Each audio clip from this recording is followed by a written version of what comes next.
Okey, Assalamualaikum dan selamat malam. Selamat malam. Oh, selamat malam ni nak tidur. Okey, alhamdulillah hari ni dapat kita buat market review. Sebelum tu saya minta yang dah ada tu kalau boleh tolong layan habis lagu tuan. Okey, okey, okey. Nanti habis nanti kita sambung lagu.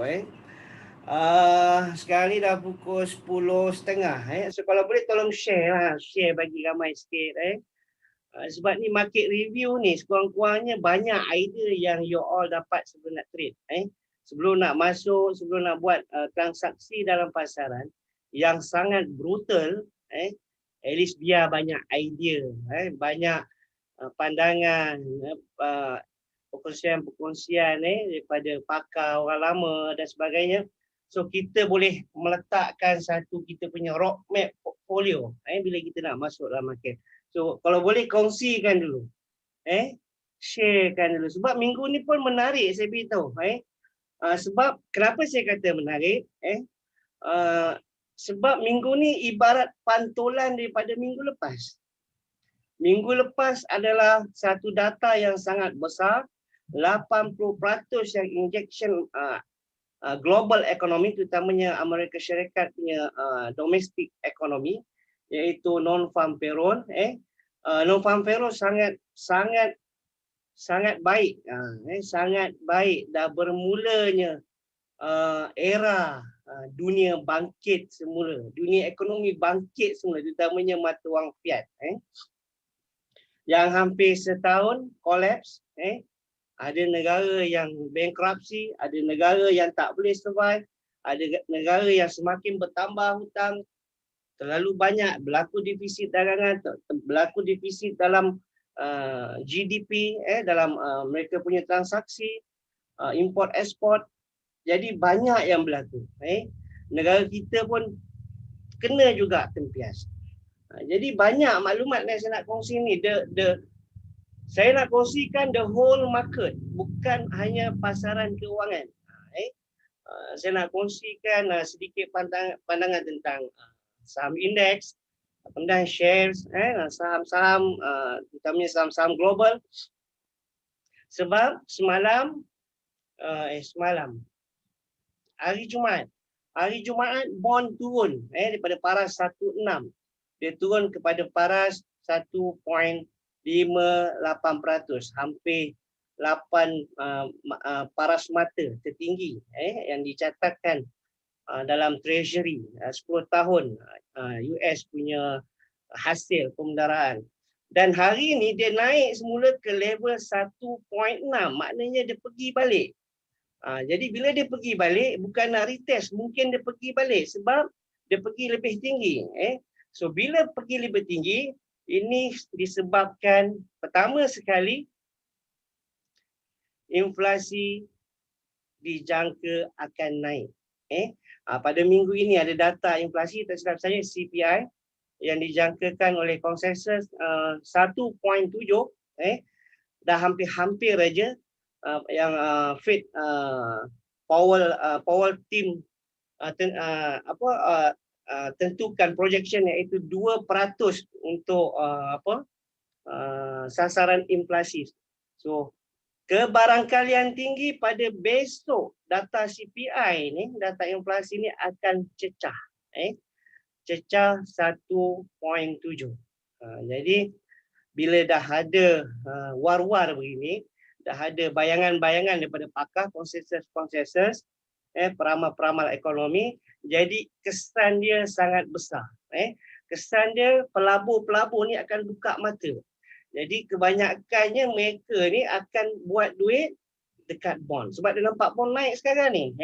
Dan kebarangkalian juga bila inflasi naik, potensi tinggi kadar faedah akan dinaikkan. Saya dah pernah beritahu kan pada minggu lepas, kadar faedah akan dinaikkan.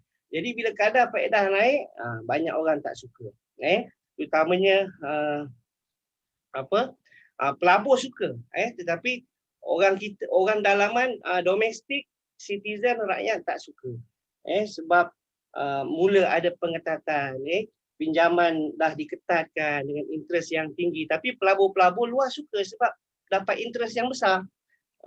Begitu juga dia berbeza-beza. Bab interest rate ni, kalau kita tanya, bukan semua jawapan sama. Pelabur, kalau interest rate jatuh, kebanyakan mereka memang tak suka. Sebab pulangan dia terlalu rendah. Kadar faedah cukai terlalu rendah. Hasil bila menyimpan, melabur dalam sebuah negara yang interest rate rendah, maknanya pulangan dia rendah. Tapi rakyat sukalah sebab beli kereta murah, pinjaman murah, pinjaman peribadi murah, suku bunga pinjaman rumah murah, hartanah murah, jadi banyak. Sebab itu lebih kepada nak stimulus ataupun nak memperbanyakkan likuiditi dalam domestik dalam negara tersebut, ataupun dipanggil dalam istilah ekonomi dipanggil quantity easing policy, yang diamalkan, yang dipraktikkan oleh Federal Reserve sekarang ni. Okey. Minggu ni hari ni hari Senin kan? Hari Senin kan? So kita nampak pergerakan pasaran saham, pergerakan pasaran mata wang, pergerakan bond, dia mengikut pantulan daripada pelepasan data minggu lepas. Sebab itu pada sesi Asia pagi tadi, kebanyakannya mata wang yang kota currency, yang bukan base kepala dolar, yang bukan dominasi dolar, yang Euro USD, yang GBP USD, kebanyakannya membuat kenaikan sedikit saja, ataupun dipanggil retest, ataupun membuat sentuhan pada zon-zon rintangan tertinggi dan mereka meneruskan penurunan. Terutamanya kalau kita lihat pada komoditi emas. Kalau minyak pun, kalau kita lihat hari ini minyak naik ke paras $1. Minggu lepas Jumaat 66, dan dia turun, ditutupkan pada harga tinggi, iaitu pada 64.80 sen per barrel. Dan pagi ini dia sentuh pada sisi Asia 67, dan now pada sisi New York dia dah berada pada paras $64. Ini yang saya beritahu pada minggu lepas, peluang-peluang yang kita hendak. So mana yang fokus nak beri tumpuan kepada transaksi, nak melabur pada mata wang dolar Kanada. So ini yang anda perlu lihat, terutamanya negara-negara pengeluar minyak yang menyimpan minyak itu, Kanada. Sebab bila kita tahu dia punya flow, dia punya aktiviti, kita akan lebih bersedia, lebih menyusun rapi kita punya seni pertempuran dagangan dalam pasaran. Ini yang penting. Kalau kita trade masuk, macam pagi tadi buka market pukul 5, lepas subuh terus buka, tengok carta, nampak turun, jual, nampak naik, beli. Ini kaedah ni tak boleh bertahan. Dia hanya bertahan untuk short term saja. Tapi kalau you nak bina kekayaan, you nak bina kejayaan, tak boleh. Tak boleh.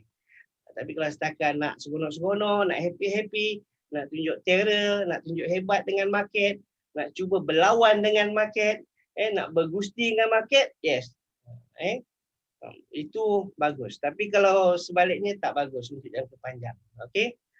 Kemudian kita lihat lagi, OPEC pula menekankan, bila kita dah nampak ada berlaku penurunan, bukan dia berlaku correction, kemudian OPEC pun dah beritahu the last month mereka tak akan meneruskan untuk penambahan galian untuk minyak, sebab mereka akan tumpukan kepada pembetulan beberapa tempat zon di Kanada, piping yang perlu diberi penyelenggaraan. Ini sebenarnya politik aja, politik. Tetapi cerita tu kita kena tahulah, sebab bila kita tahu cerita tu kita boleh nak filtering dia ni sentiment ke ataupun just political direction, ataupun permainan ataupun political influence, pengaruh-pengaruh. Kita kena tapis melalui maklumat-maklumat yang asas tadi, tema tu tadi. So bila OPEC kata macam tu, Sebab mereka terpaksa beritahu, ini pandangan saya, pandangan saya. Mereka terpaksa mengeluarkan sebab mereka ada kuasa. Sebab kalau harga minyak terus naik, jadi vaksinasi tak selesai lagi pun minyak dah kembali kepada paras sebelum diserang COVID. Iaitu pada paras 80 ke 94 dolar setong. Jadi macam tak cantik lah. So dia ada peringkat dia. Dia ada peringkat naik, the long run, then they pull back. The long run, they pull back. The long run, the correction. Itu adalah behavior market. Behavior instrumental yang ada didagangkan di dalam pasaran-pasaran kewangan, saham, segalanya ada. Itu dia punya, orang kata dia punya sikap.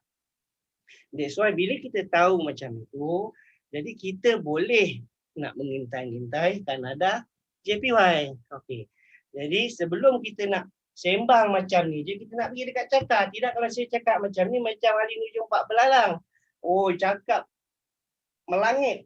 Tak ada benda nak tengok. Jadi kita nak tengok carta harga. So sebelum tu tolonglah, daripada tadi 4 orang, 5 orang tak gerak. Tolong share. Tolong share lah. Tolong share. Sebab tengok live ni tak sama dengan tak dengar. Tengok live ni dengan recording tak sama. Betul, kontrol makan tu Ustaz. Mak Mazin lah insyaAllah. Entah pun kena kontrol juga. Ini semua pelabur-pelabur pihak ni, saudagar-saudagar minyak ni. InsyaAllah. Itulah nak dengar diet ni.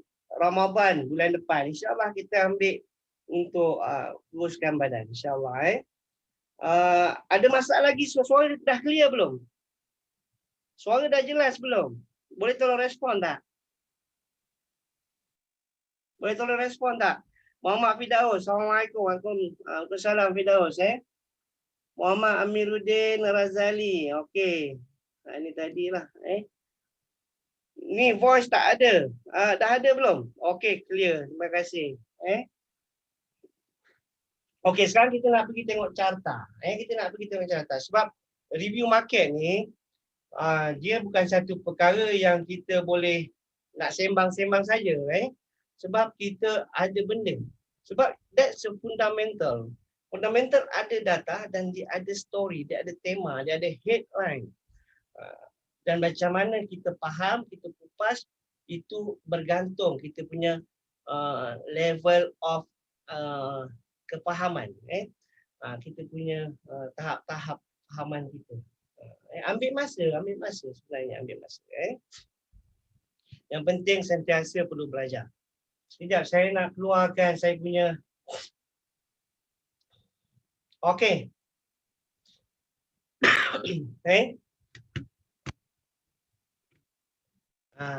Tu hari saya dah tengok recording ada kesilapan. Saya tak pitch one by one. Saya stagnant begini. Jadi kesian korang melihat. Nak kena buka begitu. Mata nak kena zoom out baru nampak.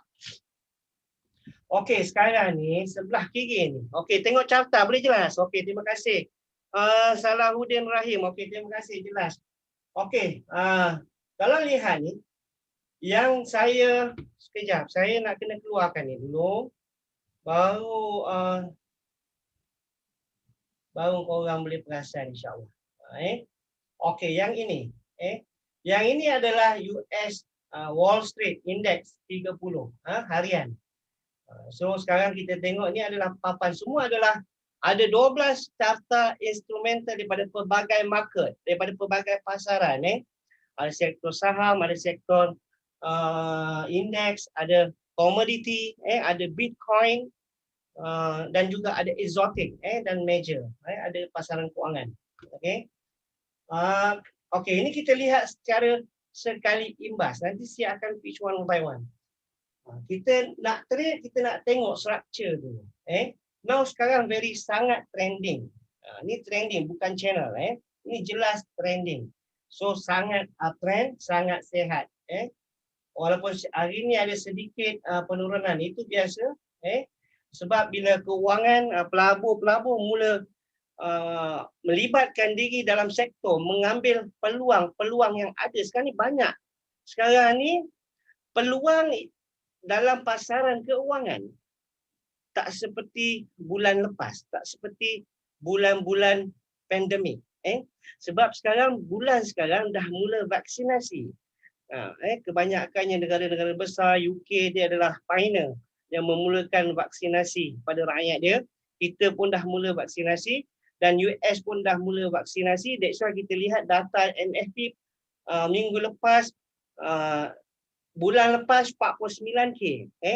Bulan ni bulan Januari 49K, bulan Februari bulan lepas dijangkakan 180, tetapi naik sehingga 355K pengisian pekerjaan. Sangat bagus.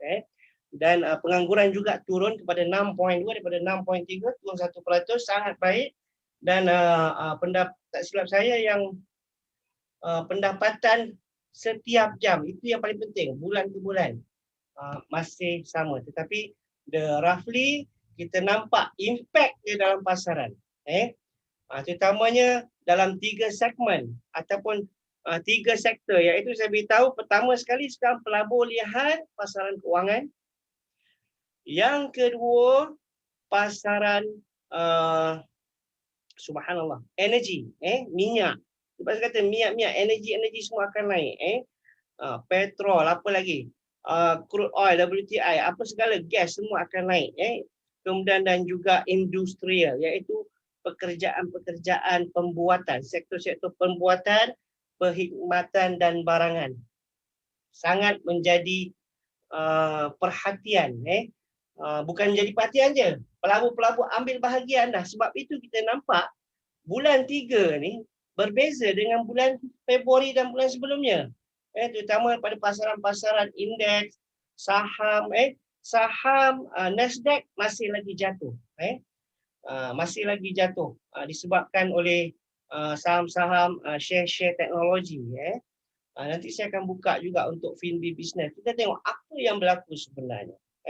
Apakah yang menguasai pasaran? Apa market leading sekarang ni, apa dia?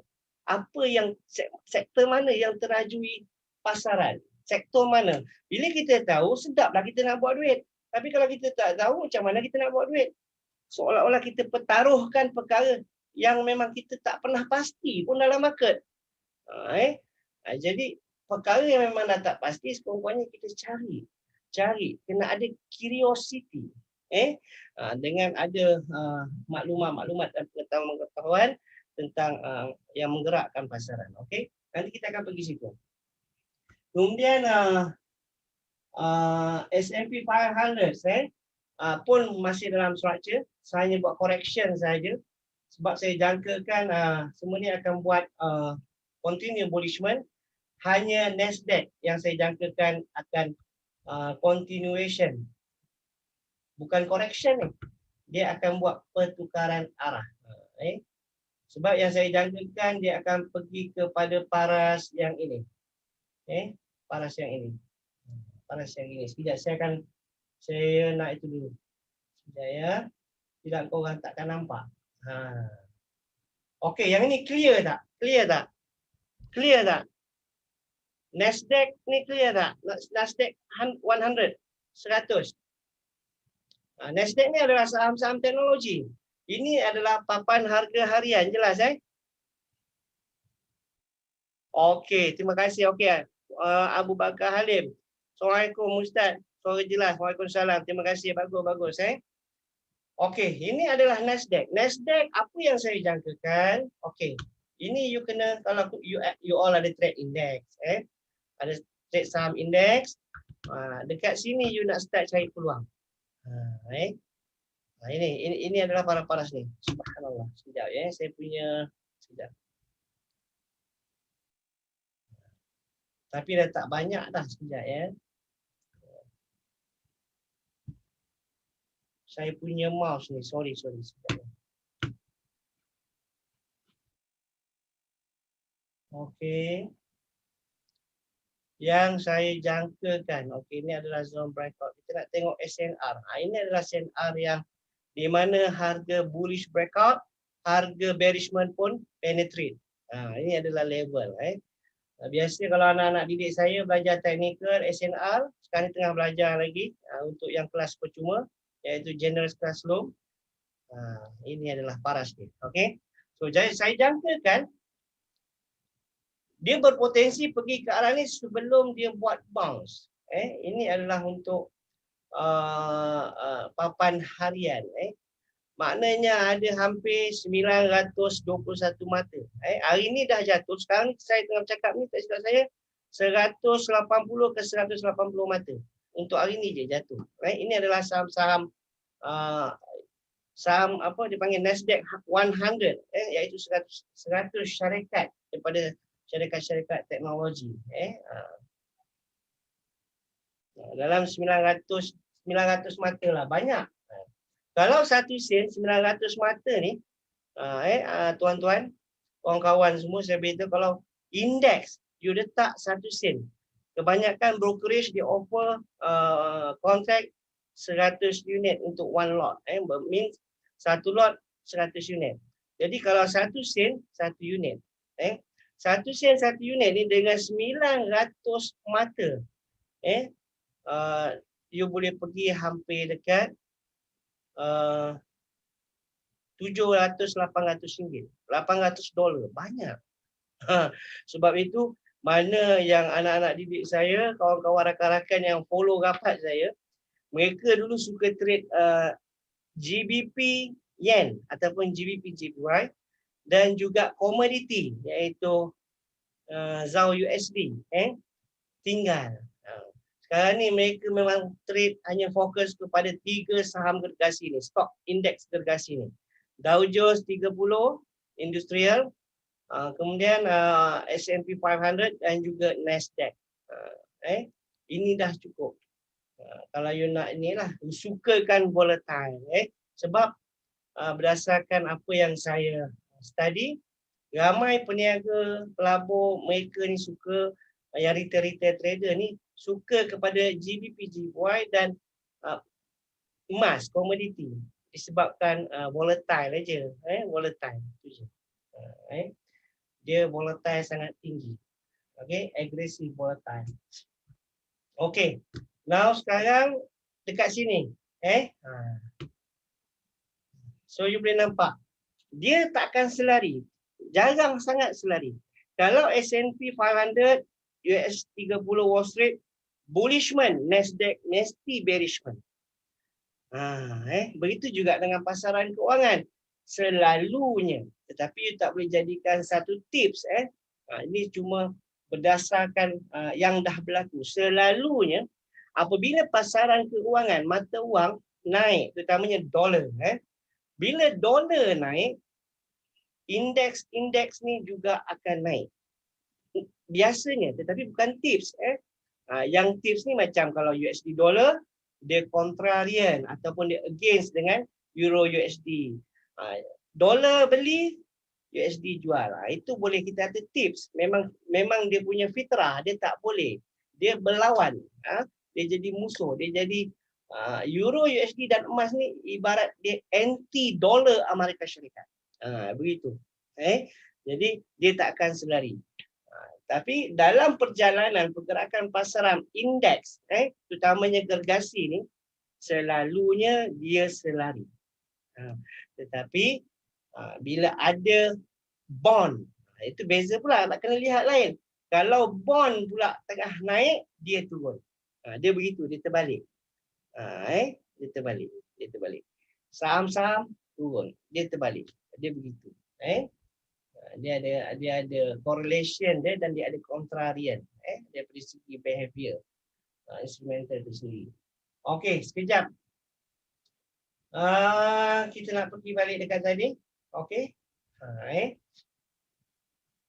Kemudian yang bawah ni adalah Hang Seng. Ini adalah indeks Asia. Okey, indeks Asia pun jatuh. Ini indeks Asia jatuh disebabkan pagi tadi data GDP daripada China tak berapa bagus sangat. Masih dari segi dia ekonomi dia dah mula pulih, tetapi ada beberapa sektor dari segi import ekspor tu trade imbangan, trade balance tak berapa baik lagi. That's why dia jatuh. Dia jatuh. Itu kesan dia indeks. Sebab bila sektor pekerjaan baik, dia punya calculation, dia punya tips very simple. Saya beritahu, very simple. Bila sektor pekerjaan baik, pengangguran bagus, dia mencerminkan reflection perniagaan syarikat yang ada dalam negara tu bermaknanya sangat bagus, sangat baik. So bila perniagaan bagus, bisnes bagus, bisnes buat duit, indeks pun naik. Dia begitu. Itu dia punya calculation. Very simple. Okay.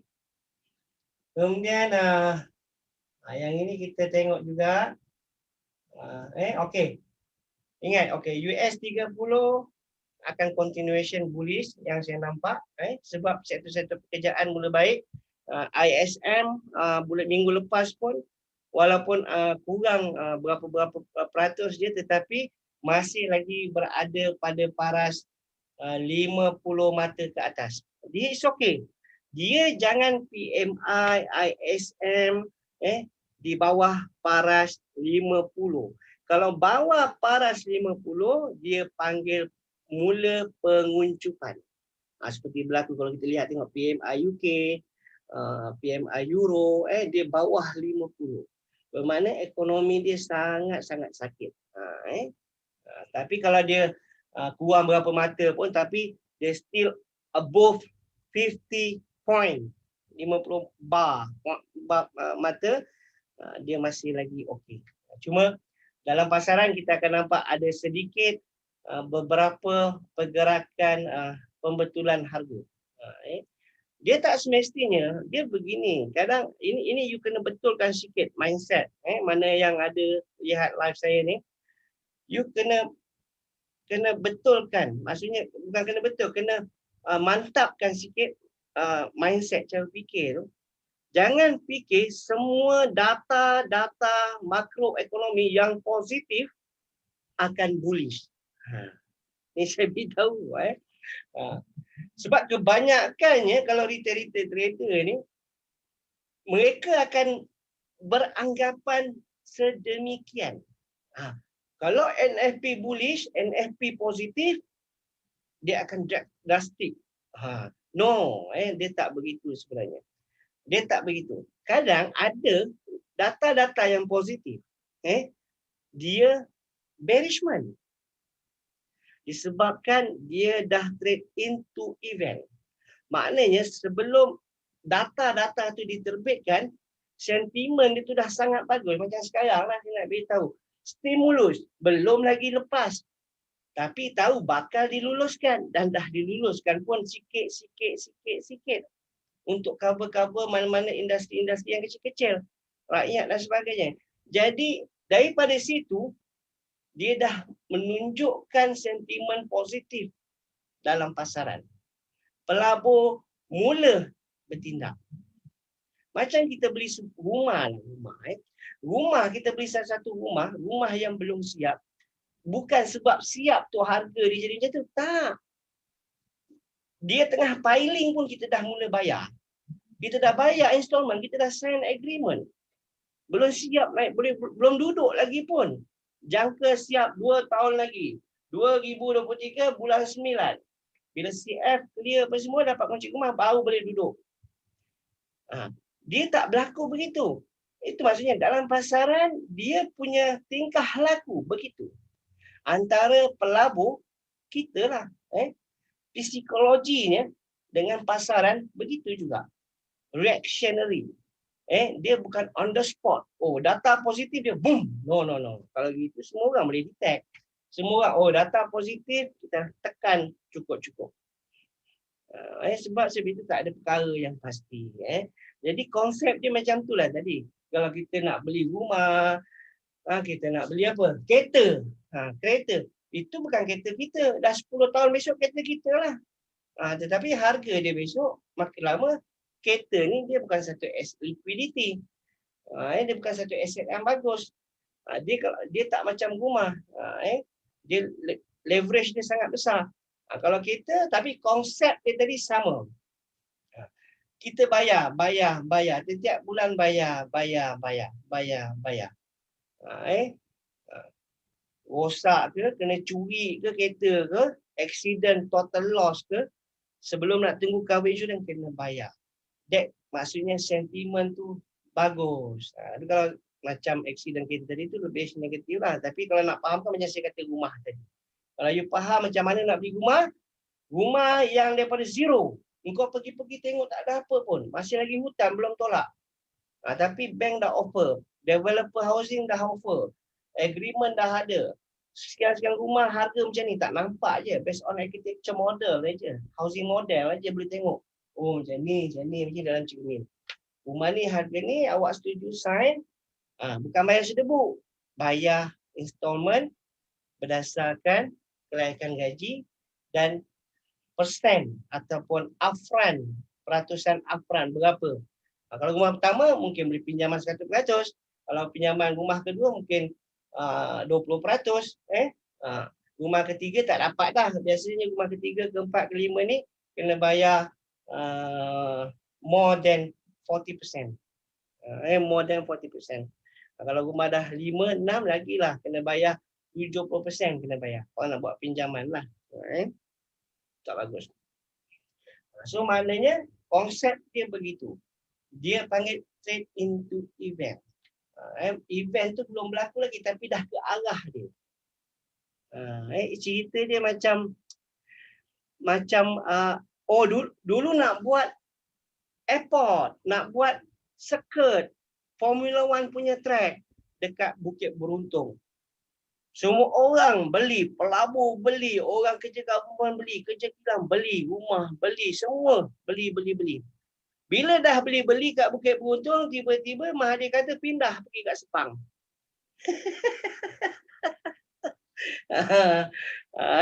Maknanya tadi masa nak buat kat Bukit Beruntung tu tadi, tak ada lagi. Kapal terbang airport tak ada lagi. Circuit Formula 1 pun tak buat lagi, baru cakap aja. Tapi pemaju rumah semua dah buat, dah beli tanah apa semua, dah offer, orang pun beli. Sebab orang yang fikir dah ada.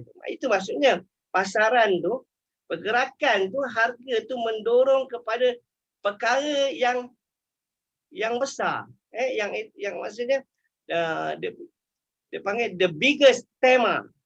Apa yang dia kasi tahu? Kalau aku beli rumah ni kat sini, besok buat seket aku jual, memang kau boleh untung hartanah. Tetapi berlaku sebaliknya. Itulah maksudnya begitulah. Maksudnya begitu. Okey, so faham kan? Itu konsep dia sama je. Sebab apa yang kita buat dekat luar ni kau tak perlu buat apa-apa pun. Apa yang kita buat dekat luar ni kita bawa macam mana kita nak buat transaksi dalam pasaran. Itu sebenarnya. Itu sebenarnya. Okey. Dah pukul 11 dah 30 minit berlalu. Okey, GBP USD. GBP USD saya jangkakan akan buat penurunan. GBP USD akan ada penurunan. Itu yang saya jangkakan. Hari ni ada Governor Belly. Tak sangat menarik sebenarnya. Okey. So ada perkara yang disentuh, that's why kita lihat pasaran mata wang. Tengok yang sini ada sedikit dia masih lagi dalam correction. Kita tak pasti, mungkin dia akan jadi retest, dia akan retest pada level ni, kita tak pasti. Tetapi apa yang saya jangkakan, sebab yang ini masih sihat lagi ni, masih sihat ni, nampak cantik. Dia punya trend sangat cantik.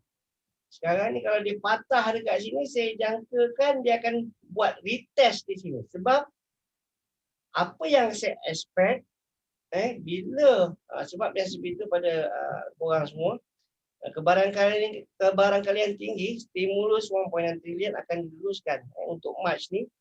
Jadi saya jangkakan, ni tak adalah cerita Brexit, senyap dulu. Senyap dulu sekarang. Saya jangkakan ini paras yang akan dia pergi. Yang akan dia sentuh. Yang ini adalah papan harian. Okey, harian 30 maksudnya sini. Ya. Okey, ini adalah untuk 1 bulan. Okey, 1 bulan. Means ya. Saya jangkakan di sini. Ini paras yang akan disentuh dulu. Iaitu 1350. You boleh marking dekat situ. 1350. Sebab ini saya buat market review untuk weekly terus. Senang. Untuk weekly. Untuk weekly. Sebab ada tak yang dalam ni yang ikut saya beli GBP daripada atas? Ada tak? Ada tak dalam ni yang ikut saya beli GBP daripada atas? Ada tak? Ada tak ada? Saya masih hold lagi. Saya masih hold lagi. Saya masih hold lagi. Nak tunjuk korang macam. Okey, boleh ikut sekejap tengok. Kalau orang boleh nampak lah. Saya masih hold lagi. Kita masuk dekat paras 3980. SL dekat 1450. Tapi dia hanya naik. Amiruddin ada masuk. Amiruddin masih lagi hold ke ataupun dah cabut, dah cash out? Tak apa, tak kisah. Asalkan ikut masing-masing punya trading style, tak ada masalah. Tapi macam mana? Saya nak tanya, nak confirm kan? Masih lagi hold ke atau apa? Sebab yang masih hold akan ada reposition. Akan ada reposition insya-Allah. So kalau mana ni yang Salihuddin dah cabut, tak apa. Tak ada sorry, it's okay. Yang penting korang boleh buat duit dengan bagus, okey. Tak ada masalah. Yang tak okey, margin call dan stop out. Itu sangat tak okey. Kena SL. Bagus. Menunjukkan anda trade by system. Kena SL lah Ustaz. Kena SL lah kawan. It's okay. Sebab you ada sempadan. You tahu berapa you nak willing to loss, nak hilang duit kat situ. Tak apa. Memang hurt, tapi tak sesakit margin call, tak sesakit, tak sepedih, tak semurung stop out. Itu beza dia. Kalau SL you gunakan, maknanya you ada trade system, you ada sistem cara you berdagang, you ada trading style yang sangat bagus. Ada sangat bagus. Sekejap. Saya ada 2 akaun yang masih hold dekat GBP USD. Satu akaun saya punya pelabur. Kalau you boleh nampak lah. Ini satu akaun. Boleh nampak tak? Boleh nampak tak? Masih hold lagi. Yang ini saja dah hampir dekat. Nampak tak? Saya nak tengok. Boleh nampak? Kalau tak nampak, jangan tak nampak. Dah hampir 400 pip.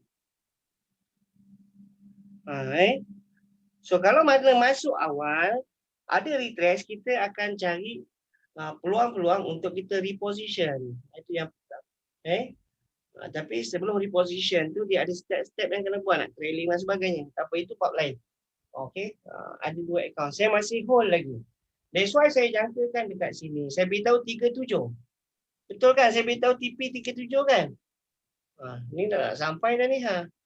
Maknanya kalau sampai dekat TP 37, pengambilan untung dekat paras 1.37 dolar. 37 sen dolar. Dekat sinilah. Apa pun dia sampai dekat 137 ni, saya jangkakan dia akan pantul. Dia akan pantul sikit je. Mungkin dalam 60-70 pip, dan dia akan continuation. Dan paras yang berikutnya adalah sini. Sebab ini saya buat korelasi dengan apa yang berlaku dengan dolar, dengan bond hari ini. Sebab dekat UK, dia saya beritahu bond ni, bond 10 tahun treasury ni, US ni, bukan US saja yang ada masalah tempur ni. UK, kebanyakan negara maju, UK, Euro semua bond naik. Semua bond naik. Jadi sangat tak itulah. Sangat tak berapa baguslah. Sebab nampak bila dah bond terlalu naik, bermakna memang jelaslah akan berlaku kenaikan, bukan potong. Berlaku kenaikan kadar faedah. Di UK, di Euro masih 0.0, sejangka akan naik juga. Dan US pun akan naik daripada 0.025. Tetapi cuma apa yang saya nampak, kalau Powell dia akan buat satu quick adjustment tentang rangka baru inflasi, mungkin ada pergerakan yang sangat signifikan dalam pasaran sebab dia dah ulang, dia dah repeating the words, perkataan kadar faedah 0.25 bertahan sehingga kepada sifar pada 20, 22 dan 23. Jadi ini sebenarnya pelabur dah jangkakan portfolio mereka. Sebab pelabur-pelabur ni mereka memang kalau invest setahun, dia tak macam kita 10 minit cabut, 15 minit cabut. So maknanya pelabur dah jangkakan begini-begini. So bila ada sesuatu pengumuman ataupun keputusan yang berlawanan, dia akan berlaku satu yang besar lah. Yang pasti volatile akan berlaku dalam market. Kalau katalah terpaksa juga. Sebab memang terpaksa. Sebab bond dah naik. Ingatkan Jumaat dia turun pada 1.58. Dia naik tertinggi dalam tempoh 3 tahun. Bukan setahun, 3 tahun. Tolong like sikit. Tak ada orang like ke? Share pun tidak ni. Berat ni. Tolonglah like bang. Tolonglah like sikit. Saya semangat sikit nak berkongsi. Semangat sikit nak berkongsi. Tolonglah, tolong share lah. Tolong like, tolong share. Tolong share dekat grup. Apa yang tak nampak tu? Okey, tak apa. Tak nampak apa, Abduludin? Okey, kita. Okey. Sekarang kita pergi balik dekat carta. Sekejap ya. Pergi dekat carta. Okey, itu adalah pergerakan GBP USD. Okey, kalau kita lihat tengok Euro GBP. Euro GBP. Okey. Euro GBP, kalau GBP dah turun, Euro pun akan, Euro GBP akan naik. Itu sudah pastilah. Dia sebab dia kontra. So kalau GBP USD turun, bermakna dia akan naik. Sekarang pun dah berada dekat Euro GBP. Saya sebab ini adalah correlation instrumental untuk saya predict market. Dah bertahun. 10 tahun ada saya buat begini. Jadi ini lebih mudahlah. Banyak cara saya dah cuba tetapi yang tak okey sebab tak nampak clear. So begitulah, you kena selalu bukan selalu lompat belajar sana belajar sini, itu tak bagus. Malah selalu buat latihan, selalu buat exercise. Kena rajin buat exercise, itu yang paling penting. Okay. Orang kata apa? Forward test, back test, ikutlah. Ini adalah paparan harian. Nampak? Okey. Ini sekarang ni, yang ini kalau saya itu saya beritahu ni kalau korang ikut kelas saya, dia kata ini dah jadi memori. Dia jadi memori dah ni. Dia dah ada sejarah-sejarah dekat sini. Dia dah ada support, dia dah ada resistance. Satu, ini dekat harian. Harian, you don't worry. Dia sangat valid. Kalau dia sampai pada zone-zone yang reliable, support, resistance. Bukan supply demand. Supply demand tak ada kena-mengena dengan support resistance. Sebab supply demand adalah model ekonomi. Support resistance adalah technical method. Dia tak ada kena-mengena. Okey. Okey, kalau nak belajar supply demand betul-betul, itu trade balance, import export itu dia punya cerita. Itu dia model ekonomi. Okey. Dia tak boleh pukul kata, oh SNR support SNR ni supply demand ke? Banyak saya jumpa gitu tapi kita diam je lah. Sebab nanti dia kata kita pandai-pandai kan. Tapi kalau nak belajar, silakan. Ada group, ada channel, ada YouTube yang saya ada FB page, ikutlah kalau saya ada buat live boleh belajar. Okey. Yang serius boleh ikut mentoring. Macam tu lah. Cuma mentoring tu ada berbayar. Yang lain semua percuma. Sekejap. Okey. Dia dah jadi sini satu. Means sekarang dia dah naik, dia dah boom. Ini kalau kita pakai indikator moving average ataupun Bollinger Band, yang ini tadi, yang ini adalah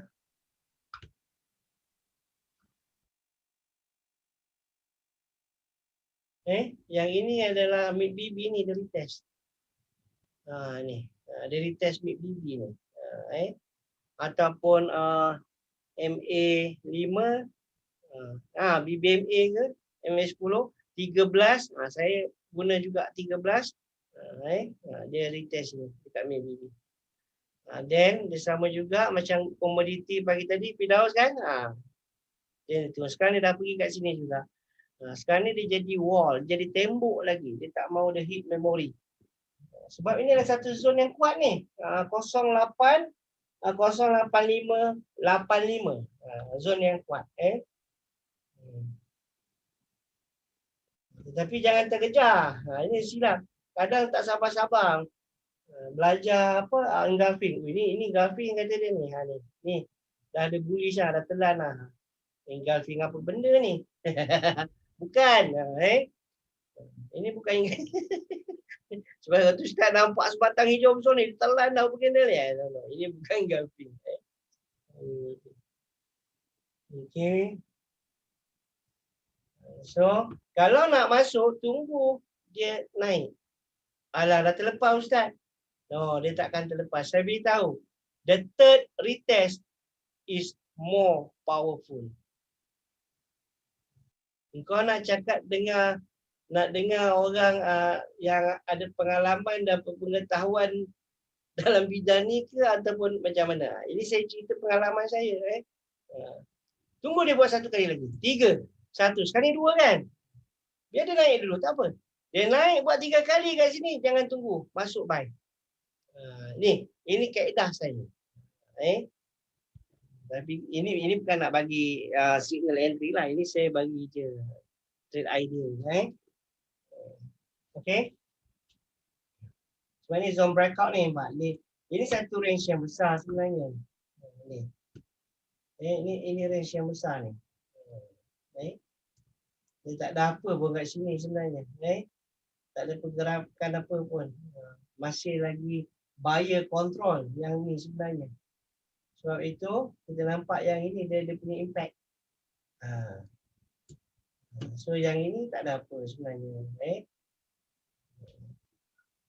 Okay. Yang ini kita lah retail lah ni.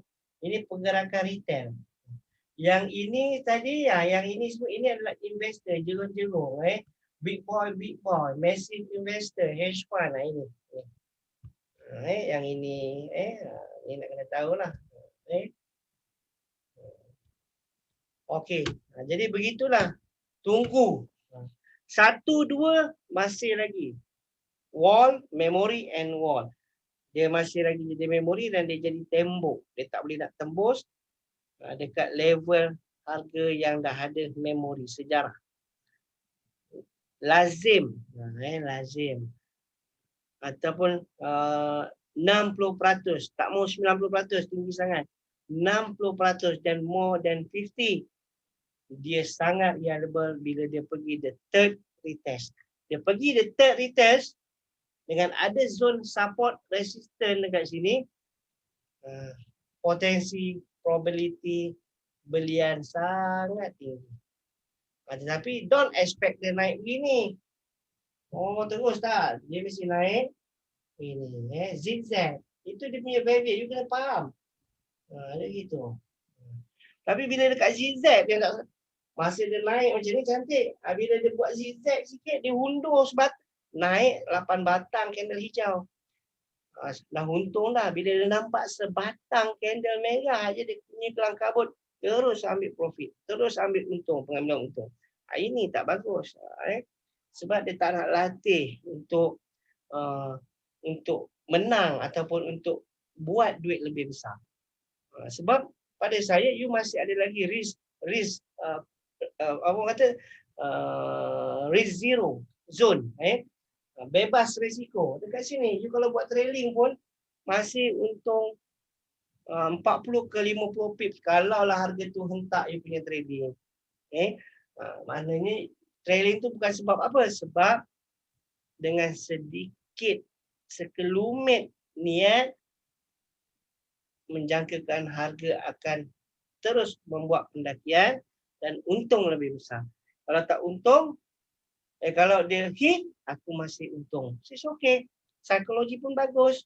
Sebab dia still untung. Masih untung berapa? 40 pip. Okey lah. Tapi kalau dia wrong run, wow. Dah tentu you in the money. Itu yang paling penting. Sebab kalau dia pergi sini pula, dia akan pergi kat sini. Begitu, dia akan cari situ. Zone harian sangat reliable, support resistance, level-level paras-paras tertentu harga instrumental. Okey? Saya view satu-satu ni. Wah, tak bergerak lagi. Sekejap saya nak tengok. Sekejap saya nak baca komen. Dah like and share tuan, terima kasih. Tapi saya tak nampak. Ahmad Effendi Abdullah, Assalamualaikum. Ustaz, Waalaikumsalam. Terima kasih. Tolong share like. Sebab you boleh tengok semula. Tak ada masalah pun. Tapi setengah saya live ni kalau boleh duduk. Sebab bukan apa. Kalau you melabur, you ada terlibat sama ada you saham, ataupun kripto, ataupun indeks, ataupun pasaran keuangan, ataupun komoditi, whatever, bond kau trade, cukup duduk. Sebab dia ada korelasi, ada correlation. Dan lagi bagus kalau you boleh tanya. Itu yang paling bagus. So, bila ada question and answer, lagi dynamic kan, lagi meriah. Tapi bukan semua perkara saya tahu. Yang saya tahu saya kongsilah. Okey, terima kasih. Sekejap saya nak refresh. Aku tak refresh kan ni? Okey. Sekejap. Okey, sekarang ni kita nak pergi balik dekat tadi. Dekat 12 carta ni, sekejap. Saya nak padam dulu. Banyak now. Banyak now. Dah serabut lah jadinya. Okey, baru cantik kan? Okey, itu adalah Euro GBP. Euro GBP. Kemudian Euro USD. Okey, Euro GBP kalau turun dah tentu Euro USD dia naik. Dia sama juga. Begitu. Sekarang ni kalau kita lihat, ini dah tak cantik. Memang nampak macam uptrend tapi dia ada berapa level tadi. Sebenarnya dia dah 1, 2, dah 3. Maknanya ini adalah stage kenaikan. You kena tahu the earlier stage, the middle stage and the late stage dalam structure harga. Sama ada sama ada dia dalam zone contribution ataupun accommodation. Ini paras-paras ni. Sekejap saya tunjukkan. Sekejap saya tunjukkan. Ini adalah carta harian. Saya zoom in. Sangat kecil. Okey, dia daripada bawah ni kalau kita tengok. Ini daripada bawah ni. Ini kalau siapa trade, siapa gunakan Dow Jones Theory, dia mesti trade dekat sini. Dekat paras bawah ni lah. Sebab Dow Jones memang kalau trade menggunakan Dow Jones Theory sebagai korang punya guideline, dia akan gitu. Buy di bawah, jual di atas, ataupun pada paras harga pecah. ataupun pada harga-harga tembus. Itu adalah Dow Jones Theory punya technical dan strategi method. Sekejap. Okey, saya akan zoom out. Tengok. Ini adalah consolidation zone. Ini adalah consolidation zone. Ini harian. Harian senang. Kenapa Ustaz Aryan, Ustaz kenapa tak H1? Yang menggerakkan the whole market 24 hours harian. Jadi kan senang sebatang candle tu sehari. Jadi kalau kau tengok ni tahu ini setiap hari kat sini maknanya ini kat sini tak tahun lepas ni. Oh betul lah 30 Mac 2020 kat sini. Maknanya dekat Mac nampak. Nampak. 30 Mac 2020 COVID mula menyerang. Malaysia mula lockdown. Euro pun mula lockdown. Ini bawah ni tengok 30 Mac 2020. Consolidate USD dollar drop. Mata wang gergasi dunia drop. Drop. Bermakna waktu ni Euro USD berada pada paras 114 115. 115 yen untuk satu dolar. Ataupun indeks pada waktu Mac ni 101 mata. Hari ni dah sangat cantik. Hari ni dah 92.4 mata. Daripada dia turun 89 89 tu pun dia masih kuat kalau kita lihat daripada sejarah mula pandemik menyerang, masih lagi sangat bagus. Melainkan waktu pandemik serang tu dia bukan berada pada paras 101 mata ataupun dia berada pada paras sekarang. Contohnya 92 mata, waktu tu COVID serang dunia. Itu dia boleh jatuh sampai ke mata 70-60. Itu sangat kritikal lah maknanya ekonomi dunia. Sebab dia mata wang kuasa besar kan.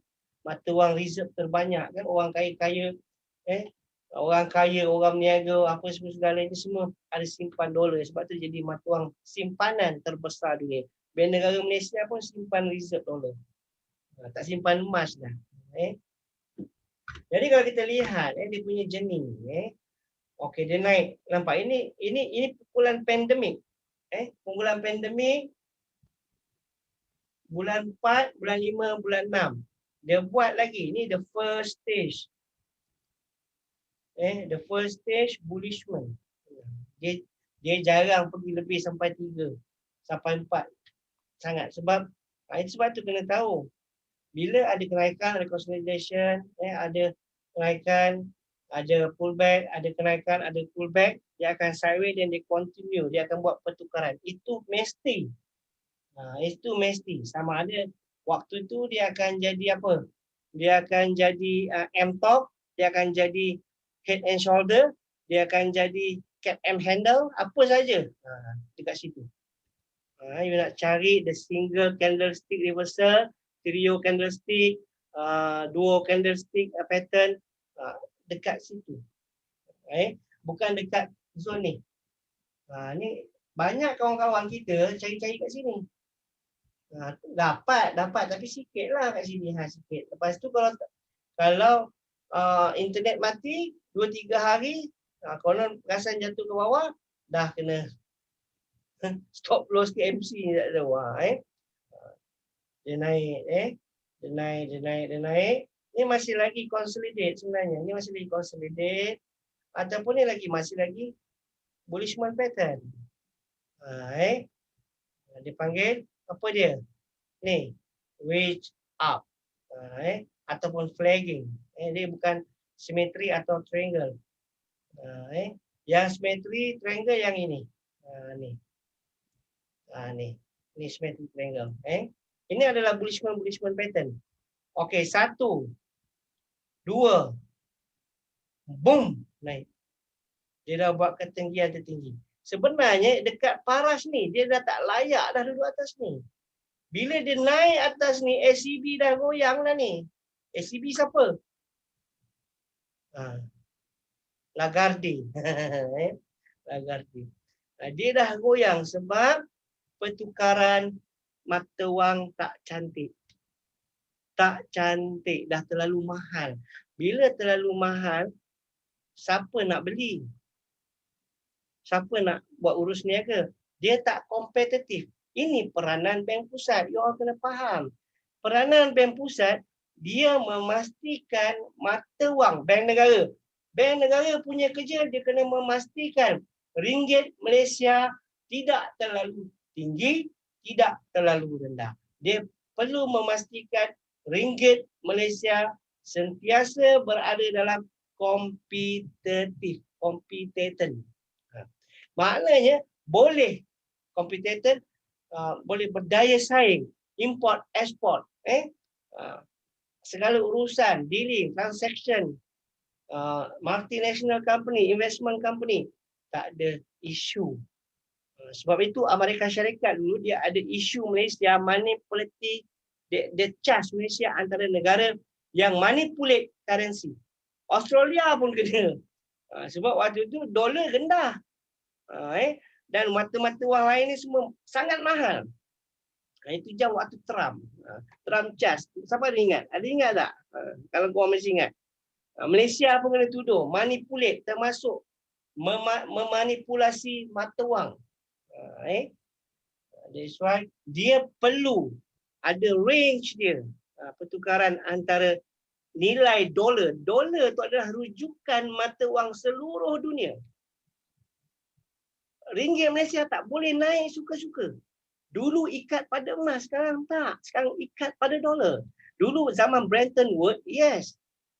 Zaman Bretton Woods dulu, yes. Sampai 1930 sampai 1977. Yes, itu betul. Ikat pada emas. Tapi sistem Bretton Woods gagal.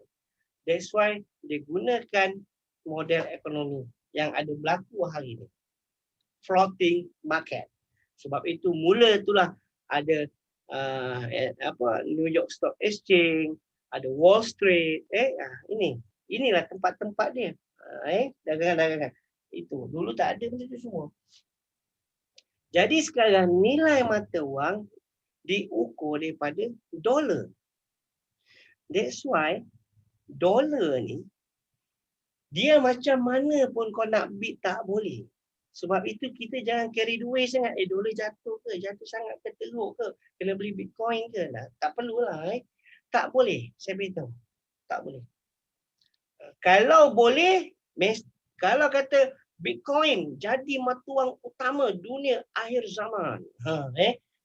Sekarang ni, Muhyiddin kata pun, jangan gunakan cash. Gunakan wallet, boots, touch and go, Maybank, QR code. Tak ada cash kan? Itu macam komputer tak. Saya kata maknanya seolah-olah teknologi tu ke arah tu. Yes, tetapi masih lagi wang fiat. Don't worry lah sebab itu. Sebab kripto ni, cryptocurrency ni yang hari ni naik melambung-lambung, disebabkan apa? Disebabkan banyaknya duit-duit apa? Duit-duit gelap, duit-duit beli senjata haram, duit-duit transaksi dadah, duit-duit hantar bajet nak perang negara ke sana, perang negara ke sini. Sebab dia undetected. Dia undetected. Dan agak mustahil dia akan jadi maknanya satu rujukan ataupun satu fungsi untuk kita jadikan dia sebagai mata wang utama. That's why sekarang ni, kalau kita lihat kenapa Majlis Fatwa Malaysia Kebangsaan mengatakan, meletakkan, memberikan status kepada 1, 2, 3 syarikat patuh syariah, Luno, apa lagi, Remitino, patuh syariah, sebab mereka menganggap kripto ni bukan mata wang, bukan currency, tetapi aset. Walaupun ada dalam beberapa video Zaharuddin beritahu ada ke orang beli kopi pakai Bitcoin? Ada, cuma dia tak jumpa sebab aku pernah beli 2010, 2012 saya dah beli kopi, dah beli susu, dah beli pampers anak pakai Bitcoin, swipe card je.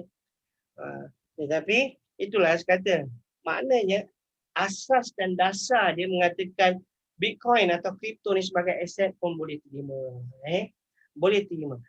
Sebab contohnya, saya tak ada duit. Contoh kan, saya tak ada duit. Contohnya, aku pinjam kau 10,000. 10,000.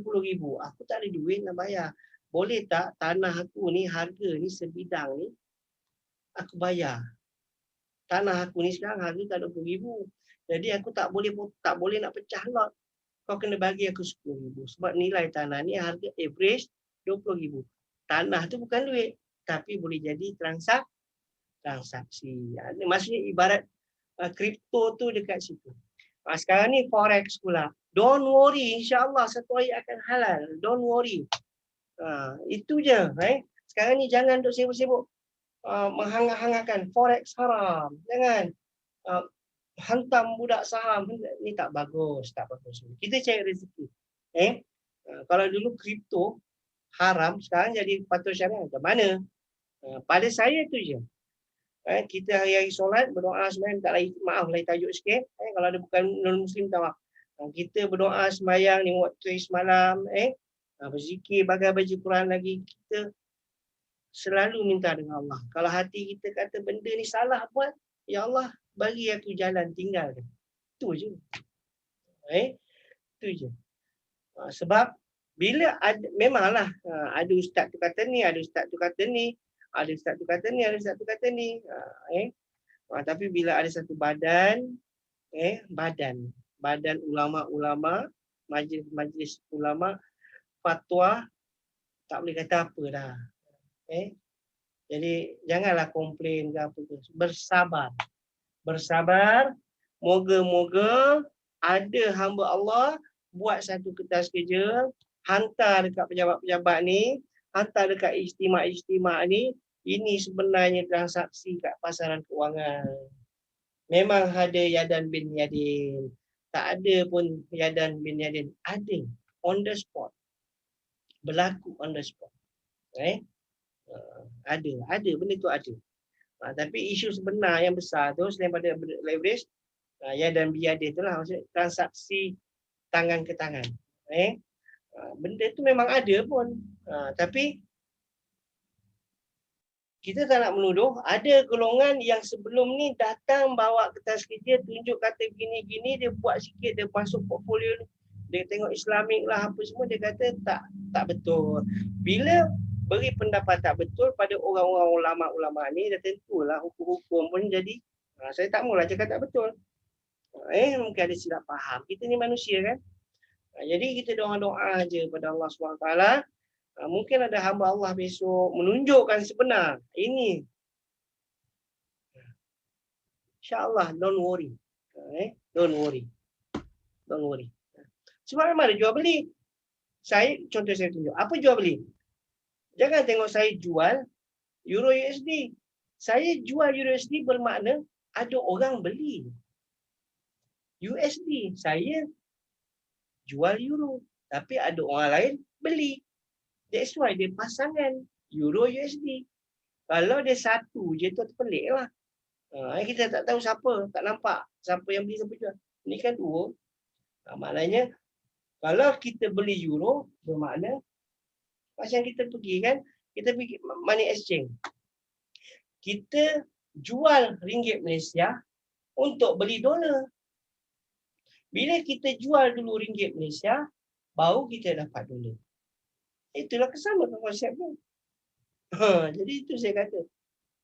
Kalau kita faham, kita tahu insyaAllah. Tapi kalau kita was-was, duduk diam-diam, sembahyang taubat ke apa patut ke, istighfarah ke, buatlah benda lain. Ada saham, kripto dah halal. Apa nak pening-pening? Kau belajar teknikal, semua market kau boleh sapu. Buat apa kau sibuk forex? Yang saya nampak, minta maaf lah. Yang forex yang bising-bising ni bukan sebab trade forex, sebab affiliate. Sebab affiliate. Itu biar marah. Tapi ini faktanya. Kalau betul dia trade forex, dia buat duit dekat transaksi, tak ada isu pun. Dia boleh trade kat saham macam saya. Saya boleh pergi kat saham, saya boleh pergi kat minyak, saya boleh pergi dekat Bitcoin, saya boleh pergi kat indeks, saya boleh pergi kat bond, saya boleh pergi kat suku, saya pergi kat perusahaan. Sebab dia technical matter yang sama. Technical education yang sama. Cuma fundamental saja, skop lebih kecil. Sebab pasaran kewangan ni dahsyat. Engkau tahu daripada orang lain. Siapa trade pasaran kewangan, dia lebih tahu dulu daripada pedagang-pedagang lain, pedagang saham ke apa. Saya trade saham pun dah lama. Tak ada pun orang saham tahu, pasal apa jatuh, tak tahu. Ini pengalaman saya beritahu. Tapi bila kita trade mata wang, dia tahu. Wow, mata wang ni gerakkan semua. Saham, bond, sukuk, apa lagi? Apa saja. Bitcoin, semua sekali. Ada korelasi, ada hubung kait. Ada bukan long ranger macam itu. That's why kita dulu yang akan dapat maklumat kenapa Bitcoin jatuh. Kenapa saham ni jatuh. Kenapa Microsoft jatuh. Kenapa Facebook jatuh. Kita tahu. Oh, index drop sebab bond naik.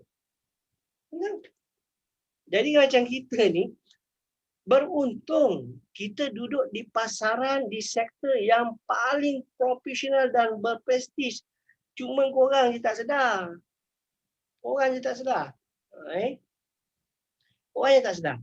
Jadi gitulah. Saudara, patut kalau tengah saya bercakap ni patut ada berapa? Ada 5,000 orang kat situ. Jadi biar faham. Mungkin orang lain boleh fahamkan. So, ramai lagi pandai-pandai. Ramai lagi yang tahu. Tapi itulah saya nak beritahu, saya nak berkongsi. Jangan nampak sangat alamak. Macam benda lain tak boleh buat lah. Sedangkan macam-macam boleh buat. Itu je. Tapi yang jelas itulah. Kalau dekat saham, affiliate tak ada. Dekat bond lagi jauh. Option lagi tak ada.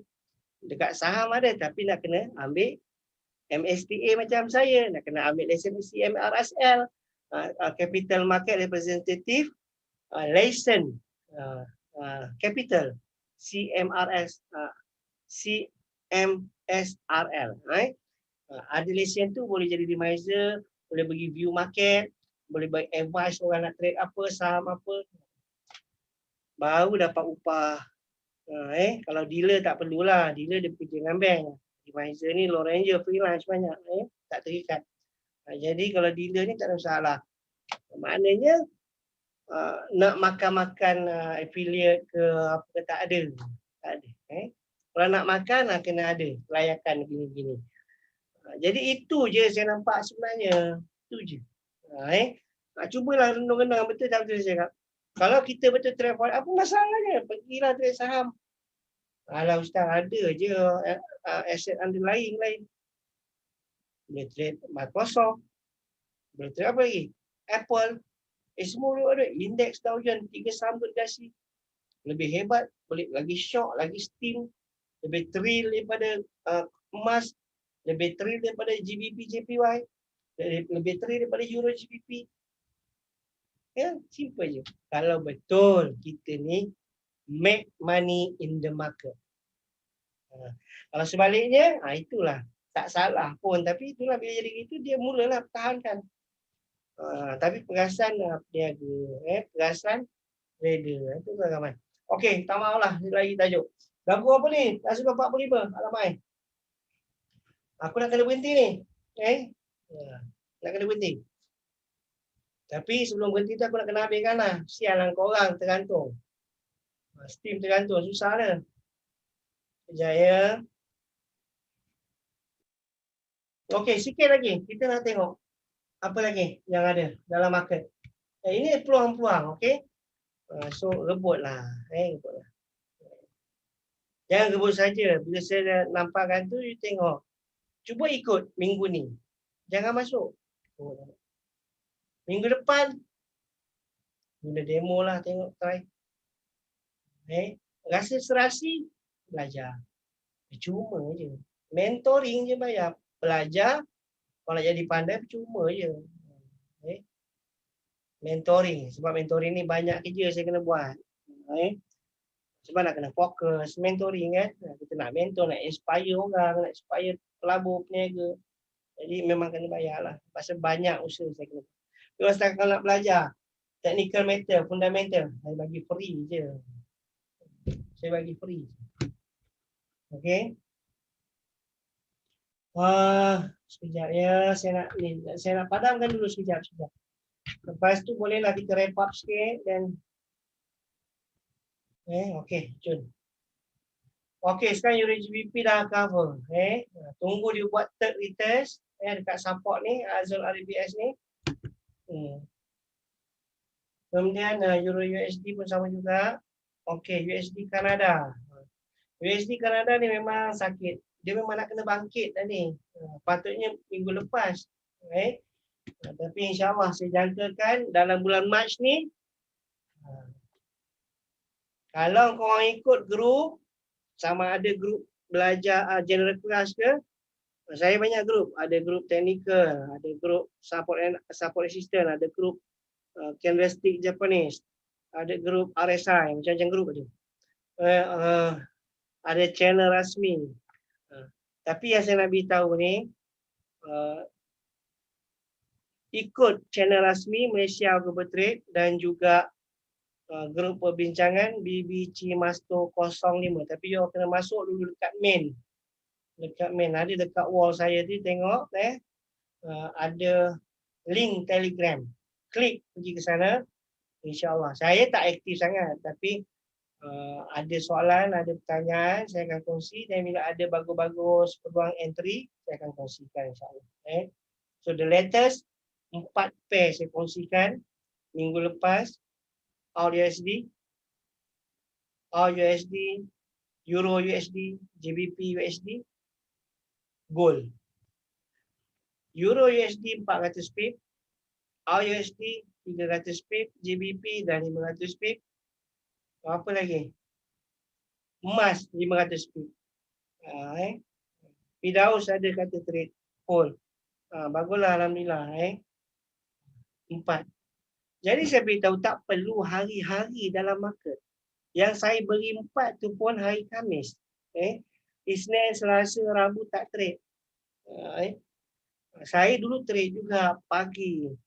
Hari Isnin market open. Tak sembahyang subuh lagi saya tunggu depan PC. Itu 10 tahun dulu lah, 9 tahun dulu lah. Gitu. Tapi tak ada benda. Tak tidur malam sampai pukul 1, pukul 2 pagi, 3 pagi. Lepas tu rugi. Ingat boleh tidur. Mana boleh tidur kau dah rugi. Pukul 4, 5 pagi trade rugi. Boleh tidur? Tak boleh tidur lah, kita beliak mata. Dah sakit kepala pula, migraine lah. Jadi perkara-perkara tu dah tak buat dah. Bila ada pengetahuan, itu yang penting. Bila kita tahu the right timing, waktu sesuai dan sebagainya, kita lebih ada penyusunan kerja yang sistematik sebagai seorang peniaga maupun pelabur. Ingat pesan tu. Tak boleh. Tak boleh tibai. What is the difference? Kalau kita entries sehari 30 entry. Kalau scalping 30 entry. Kata 20 entry lah. 20 entry.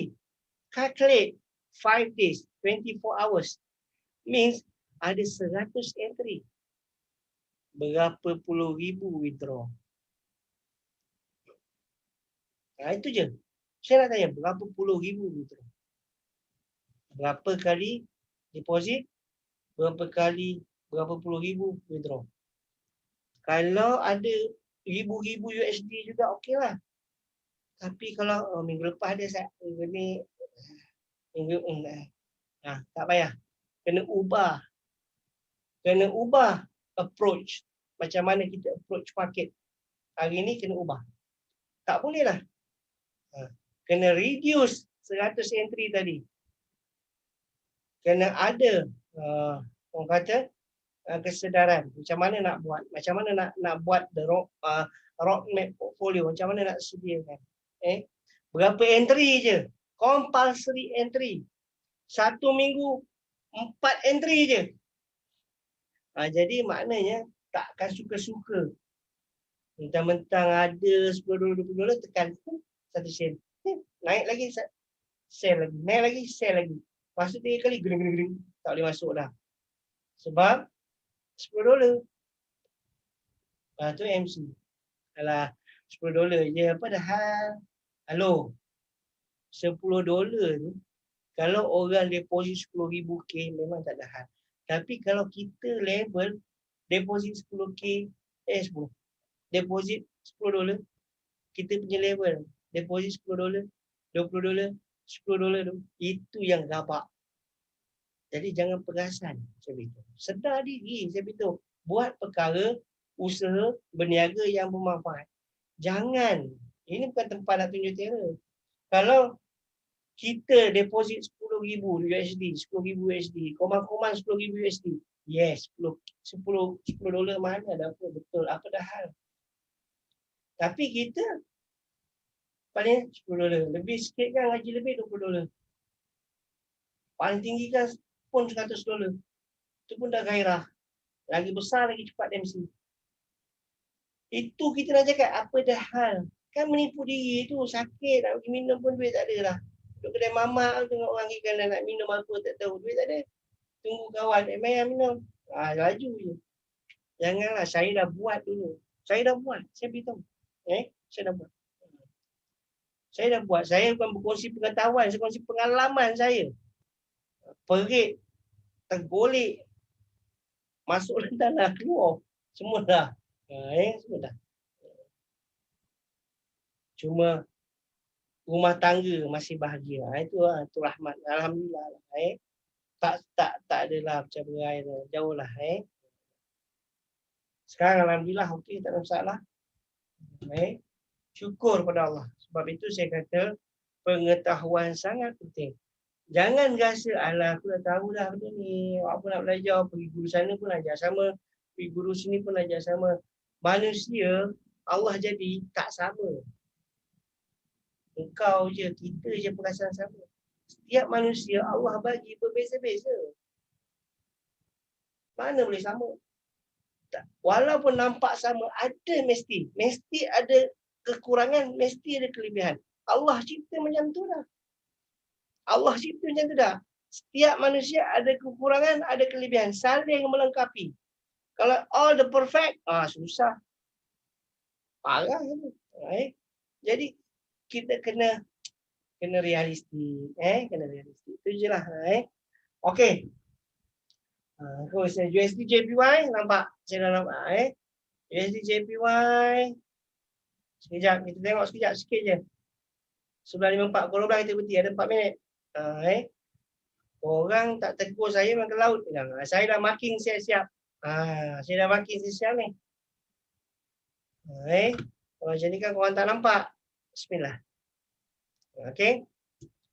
Euro, USD JPY pun masih ada lagi. Ini juga ramai ni, ada beberapa orang yang ikut saya. Sekejap, saya nak tengok. Saya masih ada lagi. Beli pada paras 10365. Masih lagi ada di trading view. Nanti saya akan tunjukkan sungguh. Masih ada lagi. Ini paras kat sini ni, beli kat sini 103 10325 10325. Inilah paras. Saya jangkakan saya jangkakan dia akan pergi ke paras 113 11350. Sebab minggu lalu saya jangkakan dia hanya main dekat paras 10708. 106 ke 107. 107 108 ni bila dah lulus dah lulus stimulus 1.9 trillion. Sebab apa yang Powell target pun dah cantik based on mandate, dia punya mandate, dia fokus kepada pekerjaan. So, kita nampak minggu lepas data pekerjaan sangat baik, NFP dan pengangguran pun semakin menurun satu mata. So bagus, maknanya tercapai.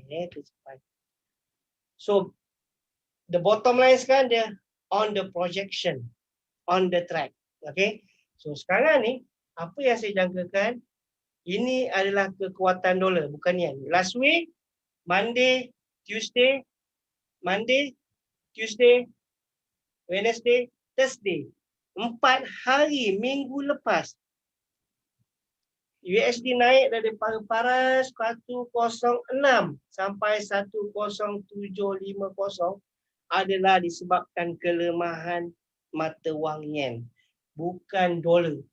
Hari Jumaat pagi tu sampai hari Senin buka market hari ni, baru ni yang naik ni daripada 107 sebab dia ada buat retracement kan hari Jumaat. Dia ada buat pengunduran sikit kan. Dia ada buat pengunduran. Hari ni daripada 10785 sampai harga sekarang 100 pip. Ini kekuatan dolar. Apa bukti dia Ustaz? Tapi sekejap lagi saya cerita bukti. Ini sekarang ni saya jangkakan harga akan pergi kat sini. Kalau dia tak tembus, saya akan masuk dekat sini dekat 113. Ini range. Ini saya punya range entry. Dekat range entry saya 50 pip. Besarnya apa yang besar ni kan harian. Bukannya setiap jam. Maknanya range 50 pip, tarik lagi 100 pip, okeylah. 120 pip risiko SL. Sebab kalau saya masuk kat sini, saya tarik SL kat sini 120 pip, tengok potensi dia. Sebab dia akan pergi kat mana? Dia akan pergi kat mana? Dia akan pergi kat sini. Ni level ni. Itu yang saya nampak. Kalau tak tembus 11385. Dekat 800 pip balik dia dekat 105. Banyak tu kan. Risiko 100 pip. Okeylah. Kalau ikut ratio ada 1 nisbah 8.5, 8,5. Besar, sangat besar. So, ini jangan kasih. Ustaz, lamanya nak tunggu. Itulah pengen aku teriak hari-hari ke. Dulu je lah hari-hari. Sekarang ni tunggu. Biar dia masuk kat sini. Nanti saya masuk lah. Kalau dia tak masuk, tak ada lah. Apa rugi? Tak ada rugi pun. Habis tak ada untung. Ada. Minggu lepas dah untung banyak. Banyak lagi duit belanja ni. Apa nak kejar? Semua dah cover. Allah. Ya, saya beritahu. Jadi, kalau dia tembus. Nak tembus macam mana Ustaz? Ni paras dia. Resisten tertinggi. Dia tembus. Dia tembus. Pastikan dia close atas 10. Atas 11425. Dia close atas 1425. Dia akan bearish sebatang, dua batang. Dan dia akan continuation sambung dekat sini. Macam mana Ustaz? Boleh nampak? Ni saya nak tunjuk ni. Macam mana boleh nampak? Ni nampak ni. Ni apa benda? Ini adalah ascending market. Ascending pattern. Ascending pattern ni. Ni triangle. Ascending. Ada orang panggil simetri. Tapi ni ascending. Kalau atas resistance, bawah tajam itu apa dia? Ascending. Ni ascending. Dia ada dua. Sekarang ni ascending pattern. Dia akan pergi kat sini. Nampak? Bila tadi dekat harian. Harian kita tak nampak lah. Nampak ni je. Sekarang ni kat sini. Aku dah masuk kat bawah ni. 10325. Dia pergi dekat satu. Sekarang Ustaz, boleh masuk buy? Boleh. Tapi kalau dia patah sebatang, setengah jangan kau cabut. Kena mantap. Dia begini saya beritahu. Psikologi kena bagus. Bukan duit modal ni kelebihan aja tuan-tuan. Kawan-kawan semua. Kelebihan aja, bukan keutamaan. Bukan keutamaan. Yang penting psikologi bagus. Kita ada objektif, kita ada matlamat. You focus based on your objektif dan you punya goal. InsyaAllah. Dan ada portfolio yang cantik. Ada susun kerja yang sistematik. Itu yang paling penting. Dah ada A, B, contingency, quick adjustment. Dah ada. Apa nak buat. Bukan bila dia against A, macam mana nak entry lagi ke? Nak re-entry ke, nak repost ni apa ni? Kita tak tahu apa kita buat. Ini yang ramai berlaku pada peniaga runcit. Dia cepat melatah. Dia cepat panik. So jangan panik, tolong gitu. Jangan panik. Kalau panik Ustaz, tak kata tarik nafas 3 kali juga. Itu nak kawal panik. Tarik nafas 3 kali laju, lepas panjang. Itu nak hilang panik. Ada lagi panik Ustaz. Bangun pada kursi ni. Pergi duduk dengan anak. Pergi main-main pipi anak. Geletek-geletek bini kalau ada isteri. Pergi. Jangan duduk sibuk depan ni. Sebab dah ada risiko, dah ada zon pengambilan untung. Biarlah. Biarkan market, biarkan transaksi lalui proses. Proses ni yang ramai gagal. Ramai yang tak tahan. Apa yang tak tahan? Psikologi, emotion. Banyak tak tahan. Tapi pokok punca dia tak ada matlamat, tak ada objektif. Tu je. Satu je. Trade nak untung. Ini masalah. Satu je. Trade nak untung. Masalah lah tu. Dia dah put lot banyak sangat tekanan. Dia dah letak banyak sangat bebanan. Nampak mudah nak untung je. Tapi dia punya bebanan, dia tarik kita tu. Ui, yang main-main tu. Penuh rukuk pontong atas ni. 5 tahun mati. Jadi trader mati. Jangan main-main. Banyak kita pertaruhkan. Okey, sekarang ni USD Yen. Saya jangkakan akan sampai sini. Yes. Oh, ni trending Ustaz. Ya. Yeah. Sekarang ni kita tengok. Sekarang ni tengok candle sebelumnya. Semalam. Hari Jumaat. Cantik sebatang. Penuh. Tak ada echo. Tak ada tails. Tak ada wicks. Tak ada shadow. Tengok. Sikit je. Pendek je. Sikit je. 11 pip je. Dia punya tails. Candle. Shadow. Bukan main panjang body. Lepas tu. Yang ini baru sikit. Tunggulah. Ataupun. Sini. Kalau dia breakout. Katakan. Kecil-kecilkan balik. Korang nampak? Macam ni. Katakan ada yang tarik trend line. Okey. Tak ada masalah. Katakan. Kalau dia dapat sama rata macam ini. Bermakna potensi dia naik sangat tinggi. Sebab kalau dia trend line. Dia akan dekat sini je. Dia akan patah balik. Maknanya berdasarkan trend line resistance. Dia dah tembus. Cuma nak confirmation kan. Dia close open dekat mana. Bukan tails. Tapi sebab itu dalam range untuk buat entry. Untuk marking position range entry. Perlu consider body open, close dengan tails. Penting. Entry to range. Kemudian yang ini, yang saya buat ini, dia boleh jadi resistant, dia boleh patah balik kalau dia tak tembus, dan dia boleh jadi juga resistant become support. Dan dia akan pergi kat sini. Oh, yang ini apa Ustaz? Yang ini ascending pattern, ascending, bukan ascending pattern, ascending pattern. Kita tengok dekat bulanan confirmation. Ini adalah cup and handle. Cup and handle ni. Ni kawan-kawan kalau nak lihat apa cup and handle. Ini cawan. Ini tempat pegang. Inilah dia panggil cup and handle. Bila cup and handle, dia akan pergi sini. Ni. Tak lurus, sorry. Dia akan pergi kat situ lah. Yang saya nak beritahu tu. Dia akan pergi kat situ. Sekejap ya. Sekejap. Okey. Dia akan pergi dekat. Saya tak pandai buat tulisan lurus. Melainkan yang last tadi. Ni. Itulah. Cup and handle. Ya ke Ustaz? Sekejap. Aku dah kecilkan lagi. Kau nak belajar teknikal sangat? Ni. Nak jadi cantik. Saya tunjukkan. Buat macam mana? Kecil. Alamak. Tu dah jadi tekak. Tu dah jadi cawan tu. Sekejap. Okey. Sekejap. Kita nak nampakkan. Biar kita ada visualisasi yang sangat jelas. Tengok.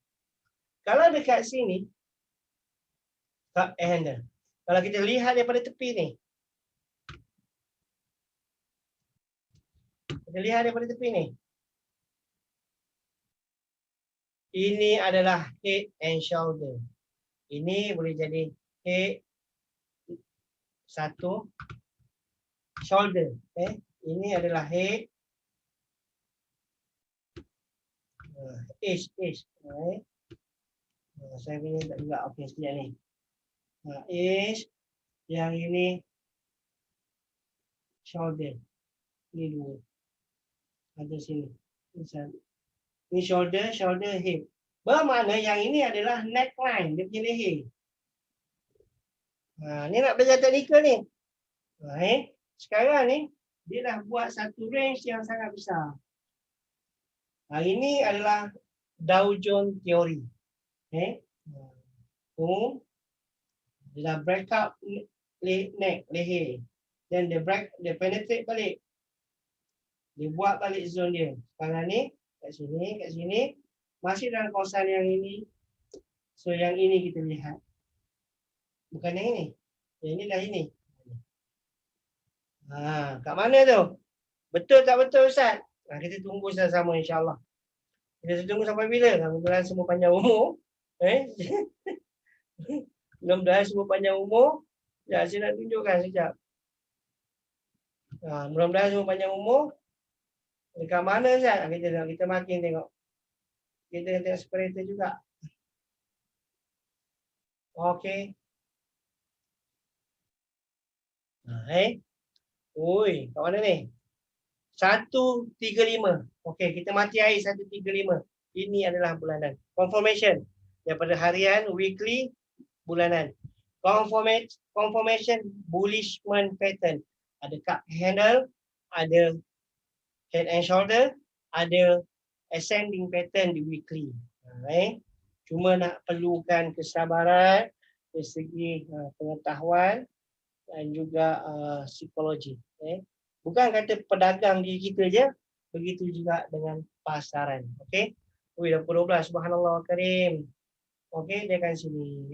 Bila ni Ustaz? Kena tengok. Sekejap, saya kena beritahu puasa satu ni. Tidak, saya tak nak tergantung. Orang tak faham susah. Kalau boleh biar faham, boleh buat duit. Yang ini setahun. Sebab tengok yang ini juga potensi dia. Sekarang ni saya kata ni, nampak ni. Yang ni tengok candle ni panjang ni. Tengok candle bullish ni. Maknanya kalau ikutkan zone ni, ini adalah bullishment dominant. Maknanya bullish masih lagi menguasai zone ni. Zone ni. Yang zone ni. Ini kalau nak belajar candle. Engulfing candle. Jangan tengok engulfing ni kecil. Tengok. Dominant candle. Masih lagi yang ini kawal. Dia naik, dia akan pergi dekat. Tengok di sini. Tengok. Sempurna tak kalau kita buat zigzag? Kalau nak ni kan. Selain pada pattern-pattern tadi. Ni. Lepas tu. Ni. Lepas tu. Ni. Cuma dekat sini ada peringkat-peringkat lah. Ini jadi. Dia akan cuba tembus dulu. Kalau tembus dia akan jadi support resistance. Kemudian dia akan tembus juga dekat 118. Kalau tembus dia akan jadi satu lagi support resistance. Dan baru dia buat single direction zoom pergi ke 135. Bila Ustaz? 2000. Ni sekarang 2021. Kita nak cerita betul.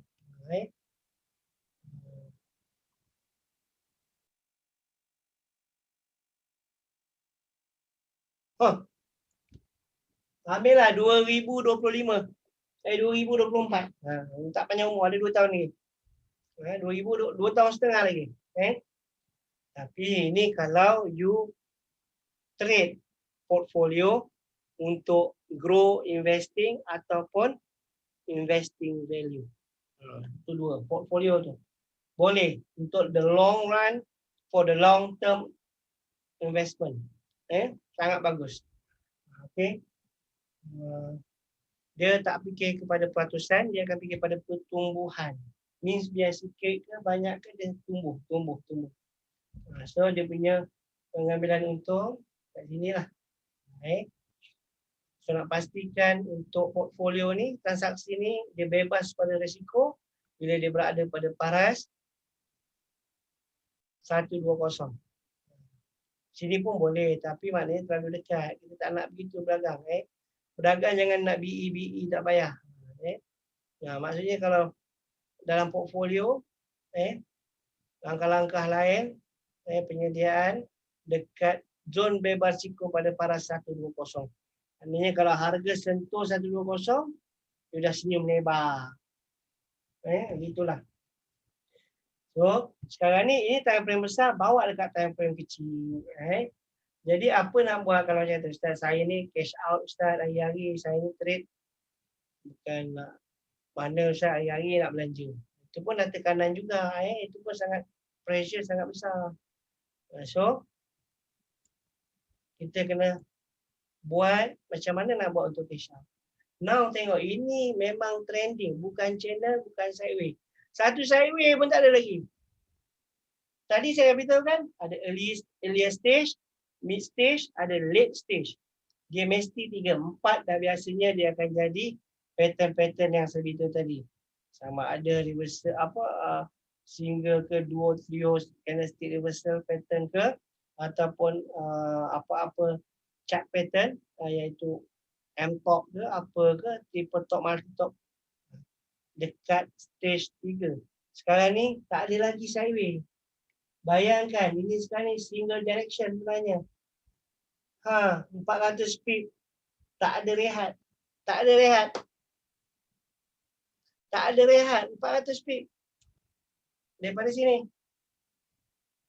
Daripada 23 hari bulan 2. Ini carta apa ni? 1 jam. Daripada 23 hari bulan 2. 2021. Single. One shot. 400 pip. Nampak? Ini yang sedap ni pelabur. Tapi kalau kita kecil-kecil apa sini sikit lah. Tak. Kena rajin belajar. Belajar dan buat latihan. Ada sistem yang betul, ada ilmu yang betul, ada pengetahuan yang baik. Yang penting ada guru dan mentor yang betul. Itu saya ingatkan. Dalam bidang ni kena ada mentor. Sebab kita bukan originally pelabur. Kita bukan originally businessman. Kalau tengok salah silah keturunan kita, bapak aku dulu kerja pejabat pos. Belah mak aku pun sama juga kerja kerajaan, makan gaji. Jadi mindset pun makan gaji. Darah ni tak makan gaji. Jadi bukan darah orang berniaga, bukan darah pelabur. Jadi perlu ada mentor, perlu ada guru yang betul, kena perasan, kena sedar diri. Betul sebenarnya. Penting, sangat penting. Memanglah dengar kadang kasarnya Ustaz. Tapi inilah saya nak beritahu cerita betul. Saya tak nak cerita hanky-panky. Okey, sekarang ni kalau you nak masuk, minggu lepas saya dah beritahu dalam tengok dalam saya punya NFP. Minggu lepas hari Jumaat, tengok dekat page dekat sini saya dah beritahu dah. Ini NFP ni. Ni. Ni NFP zone. Dia reverse. Ini. Saya dah beritahu dekat sini dia masuk 108. Tak tahu siapa ada masuk. Saya ada yang tu ada masuk entry. Sebab tu saya ingat. Masuk. Sekarang ni dah tak ada dah sini. Sekarang ni kalau nak masuk sini rapat sangat. Terlalu rapat. Ini pun sangat sihat, cantik. Ini channel. Ini saya beritahu ini channel kan. Sekarang dia tak jadi channel lah. Dia nak buat satu trend lagi. Bila dia dah buat satu trend, dia dah channel, trend. Okey, ni dah sideway. Tengok ni sideway. Channel, trend. Ini trend ni. Dari sini, trend. Now, ada potensi dia buat sideway. Maknanya kalau untuk ke paras 115 tadi tu, dengan nak sampai the 8 stage, late stage, dia ada early stage, middle stage, late stage. Sebelum dia buat penukaran harga balik. Okey. Maknanya dia akan buat sikit sideway. Inilah saya jangkakan sinilah. Ini H4 cantik lah. Dekat 108 juga. 108. Jangan terkejar. Tolong jangan terkejar. Jangan nampak, oh dia tengah naik. Oh, trade what we see, cikgu kata. Okay, bye. Pum, masuk. Jangan. Jangan. Biar tunggu. Kita letak dekat harga kita. Kita berniaga. Kita nak tawar kan. Kita kalau beli barang, kita nak, saya nak barang ni harga ni. Tak boleh bang. Tak boleh, tak apalah, saya pergi kedai lain. Maknanya, itu saya kata tadi, apa yang kita buat dekat luar ni, kena buat masuk dalam pasaran. Kena buat masuk dalam market. Ini ibaratnya gitulah. Sekarang ni aku dah ni tinggi sangat. Rasa kau lah, aku nak letak kat sini. Contoh letak kat sini. Contoh. Kalau ada order-order daripada hedge fund, daripada massive investor, daripada multi apa-apa, syarikat besar ke apa ke, yang non-financial sector, masuk. Kita pun tumpang. Tapi kalau kau masuk sesi Asia, tak jumpa sini, dia takkan pergi. Habis saya Ustaz nak masuk. Masuk waktu liquidity banyak. Waktu bila Ustaz? Paling cantik waktu pertindihan antara penutupan market London, pembukaan market New York. Itu paling cantik. Pukul berapa tu Ustaz? Pukul 8 ke pukul 9 malam. Jadi tak perlulah nak trade pukul 1 ke 2 pagi. Tak payah. Trade sampai pukul 12 tu pun dah maksimum. Dan tidur. Saya sekarang kalau tak ada kelas, tak ada apa. Tapi ayah ni dah tertidur dah ke 11 ke 12 kadang. Biasa pukul 10 saya dah tidur. Ada posisi, tak ada posisi, pukul 10 lebih sikit dah tidur. Dah tak ada buat dah. Penyakit besok, penyakit. Jadi sekarang ni, ini dah terlalu tegak sangat. Bila terlalu tegak, kita nak tengok. Kita try tarik sikit magic. Tengok Kita try tarik magic. Kita nak tengok. Dia menjadi support, resistant tak? Ini dia panggil internal trend line. Internal. Dia ada internal, dia ada external trend line. Bukan dekat sini je. Biasa tahu kat sini je. Kat sini je. Ini normal lah, trend line lah. Kita nak tahu external. Sekarang ni kita dah tahu, dia dah breakout, nampak? Candle kecil, boom, sebatang panjang hijau. Boom, panjang, boom, panjang. Ini yang kita nak. Jadi bila dah tegak sini sekarang ni, tunggu dia buat sideways. Mungkin kat sini ke, tunggulah. 108. Jangan terkejar, tak boleh terkejar. Ustaz, saya nak betul-betul Ustaz. Ini pun lama juga ni Ustaz, tak boleh. Pergilah kat 15, susah sangat. Ini masalahnya, kita kejar market. Kita kejar market. Market tak ada game. Tak ada game yang baik. Nak main juga. Market kata sekarang ni game tak cantik. Market sideways. Nak main juga. Itu yang kita rugi. Akhir sekali masuk market tak bergerak. Tiba-tiba dia bergerak, boom, ambil sell. Kadang rugi. Kita paksa market. Kita ni retail tuan-tuan. Bukan jerung. Bukan market mover. Itu kata, ukur baju badan sendiri. Jangan paksa. Tak payah. Habis Ustaz, tak payah belajar. Kau tunggu je lah. Kalau rezeki kau besok, Allah kata, tak pernah salah alamat. Kau duduk je lah kat time information one ni. Itu paling command. 15, 30 tak payah sentuh. Saya faham, ramai je. Ramai je. Ramai sangat. Yang main 15, 30. Tak bagus, tak bagus. Okey, saya ingat cukup lah kalau nak tarik sampai 2 jam. Pening tak? Saya rasa cukuplah cover ni dulu. Nanti kalau ada lagi, ada masa lagi, waktu lagi, insyaAllah kita akan sambung. Okey? Jadi itu saja bersama dengan saya dalam market review. Faisal atau Abdul Rahman. Biar tak bergaya, janji, senang berbelanja. Always lean forward. Assalamualaikum warahmatullahi wabarakatuh. Ya, ada soalan gitu? Aku dah tutup dah, aku dah beri salam. Dah lah, nanti sambung lagi. Okey, Assalamualaikum lagi sekali.